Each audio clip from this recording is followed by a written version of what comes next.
असे परतून घेतलेले आहेत, फक्त गरम करून घेतलेले आहेत। मी आज तुम्हाला तिळाची पोळी कशी बनवतात ते सांगणार आहे।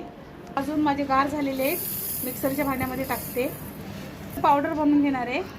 पावडर मी केलेलं आहे। आता साखर टाकते याच्यामध्ये, अजून काढून घेते। हे बघा, साखर असं करून घ्यायची बारीक। तर मी याच्यामध्ये मिक्स करणार आहे, करून घेते। मग पुढचे गव्हाचं पीठ घेते तिळाची पोळी बनवण्यासाठी आणि हे मीठ टाकते अर्धा चमचा।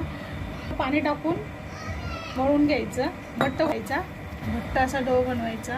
असं एक माप तेल टाकते पिठामध्ये आणि परत ह्याला मळून घेते।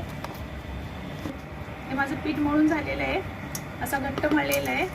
आता याला 10 मिनटं असं झाकून ठेवणार आहे। 10 मिनटं झालेले आहे, पीठ माझं चांगलं मस्त मुरलेलं आहे। टाकण्यासाठी त्या पेपरला असं फोल्ड करून घ्यायचा, छोटासाच बनवायची घडी।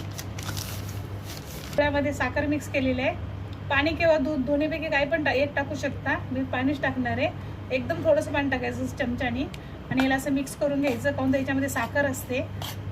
तेल आहे, जास्त पातळ नाही करायचं, एकदम पाणी थोडं थोडं टाकूनच मिक्स करत राहायचं। थोडा घेतलेला आहे, त्याला थोडंसं हातावरती मळते,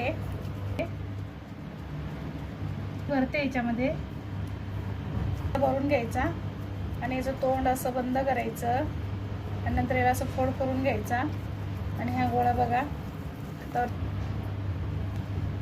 पेपर याच्यावरती ठेवायचा आणि पेपरावरती पण पीठ टाकायचं, घ्यायचा आणि पोळीला हलक्या हाताने लाटायचं। पोळी माझी झालेली आहे, आता गरम झालेलं आहे। मी पोळी टाकते, तेल लावलेलं आहे पोळीला आणि पोळीला पलटी मारते। या पद्धतीने तेल लावून भाजून घ्यायची।